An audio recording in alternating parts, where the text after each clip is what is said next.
C'est un livre qui est fait pour se sentir mieux. Jordan Bardella, le président du Rassemblement National, qui présentait hier son 2e livre. Il n'y a pas de doute, c'est un lancement de campagne. Et donc dans 2 semaines, son 11e livre, Le journal d'un prisonnier. Il n'y aurait pas comme une impression qu'on ne lit plus vraiment les livres, mais qu'en revanche, on s'en sert.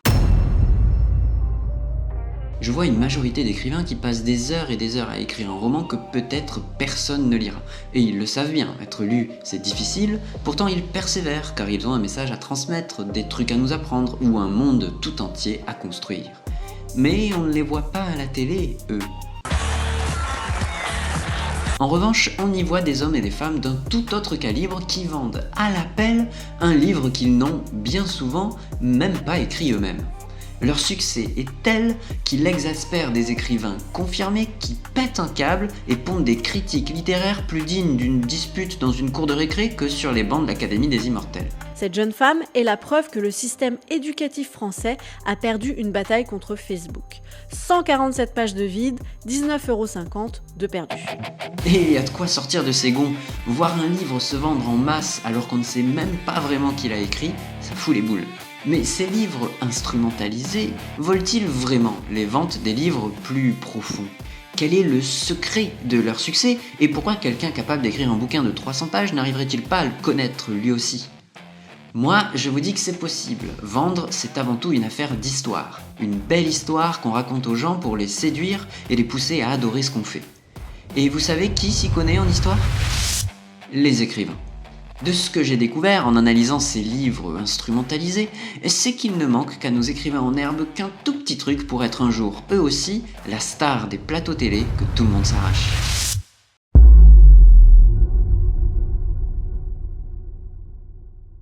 J'écris du premier mot au dernier mot moi-même. J'écris à la main, j'ai pas de ghostwriter. On s'imagine déjà Nicolas Sarkozy écrire son livre à la main en prison.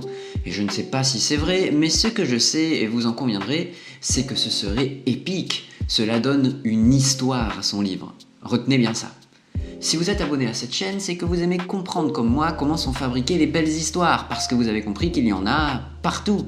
Dans les bibliothèques et dans les cinémas, bien sûr, mais dès l'enfance, dans les comptines, aux post-cafés les plus croustillantes, quand Gérard vous explique qu'il a raté son train, dans les journaux et la presse, il y a des histoires partout et tout le temps.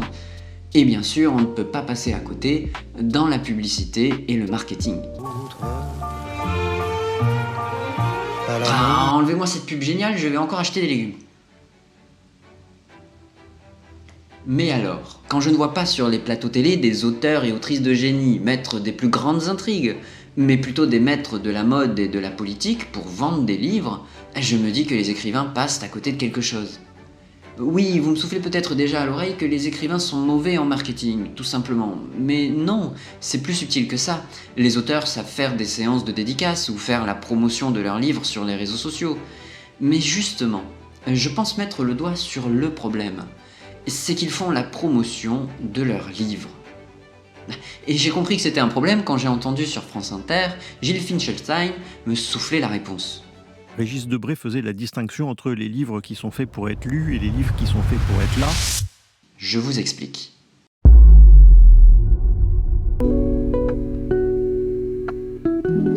Cette phrase sous-entend bien sûr que certains livres ne sont faits que pour être là, pour permettre à leur auteur ou autrice de créer l'occasion d'être invité pour une interview. Mais ce stratagème va bien plus loin que ça. Il est redoutable car d'une part, oui, il donne à voir son auteur, qu'on voit donc partout en interview, mais surtout, il change la perception qu'ont les gens de cet auteur. Dans la politique, par exemple, Christian Lebart, qui a analysé 200 livres publiés depuis 1958, relate ses conclusions aux éditions Collin. Dans La politique en librairie, les stratégies de publication des professionnels de la politique. Il explique que les auteurs gagnent en légitimité en créant de la proximité.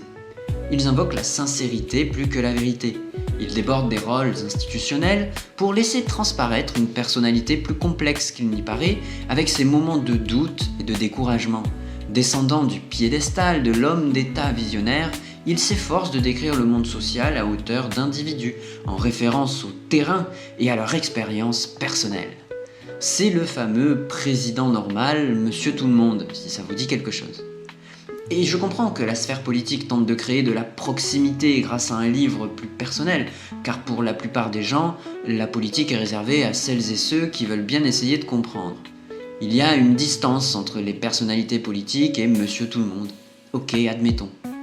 Mais pour les stars de YouTube, la distance, elle n'existe pas. Le succès des youtubeurs, c'est justement de créer une vraie proximité avec leurs fans. Alors pourquoi Léna Situation s'est-elle lancée dans l'entreprise d'écrire un livre? Et même plusieurs? Serait-ce par amour du livre et de l'écriture? Je ne crois pas. La réponse nous est subtilement donnée par Léna Situation elle-même, lorsqu'elle glisse sur une photo de promotion de son second livre en juillet, un remerciement direct pour Frédéric Beigbeder, celui-là même qui a taclé de manière légendaire son premier roman. Entre l'être et le néant, Léna Situation privilégie plutôt la seconde option. 147 pages de vide, 19,50 € de perdu. Sur la photo, on la voyait installée à son bureau, concentrée sur son ordinateur portable, et on pouvait apercevoir une partie de son écran qui dévoilait les premières pages de remerciements. Pour mon petit frère Neil, mes abonnés, et à Frédéric Beigbeder.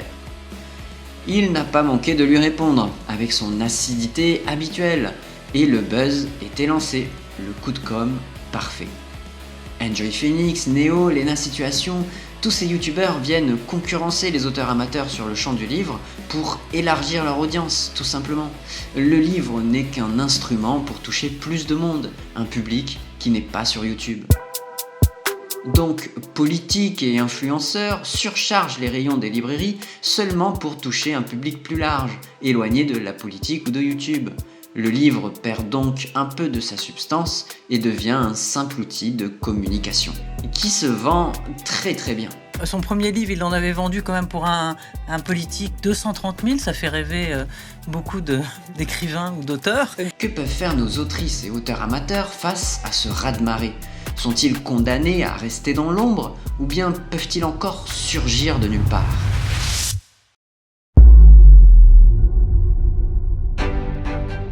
Tous ces livres instrumentalisés ont un point commun, et c'est, je pense, le secret de leur réussite. Et ce secret est assez simple, c'est toujours la même histoire, la même intrigue. Celle d'une personne normale qui a réussi, une passionnée de mode, qui finit par être la première influenceuse de l'histoire invitée au Met Gala à New York. Un homme politique, prisonnier durant 20 jours, qui se redécouvre lui-même pour mieux comprendre la société.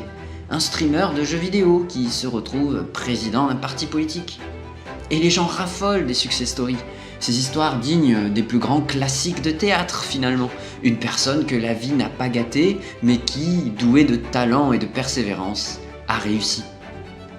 Donc, quand les écrivains s'acharnent à vendre leurs livres, les autres réussissent mieux en vendant leur propre histoire.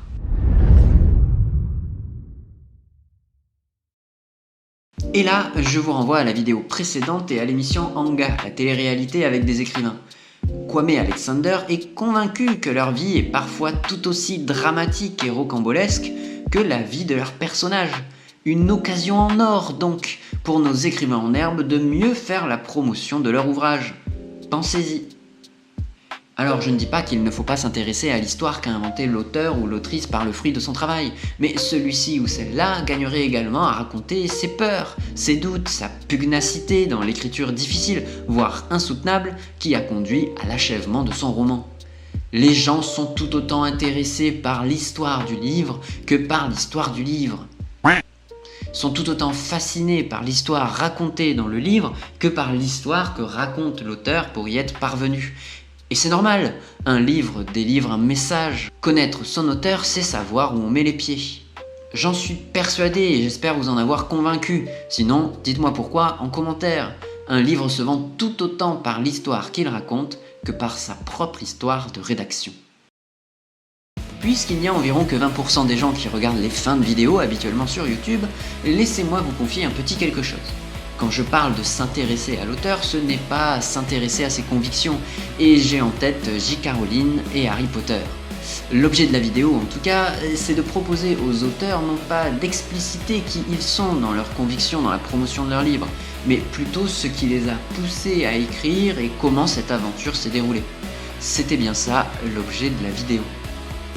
Merci d'être resté jusqu'à la fin. C'est certainement parce que vous êtes intéressé plus que les autres par ces petites analyses rapides, alors ne manquez pas de vous abonner à cette chaîne pour découvrir le secret des histoires qui nous entourent. Si en revanche vous êtes vous-même dans la grande aventure de l'écriture d'un roman, retrouvez-nous plutôt en podcast pour plein de conseils utiles et gratuits. De quoi cartonner en librairie.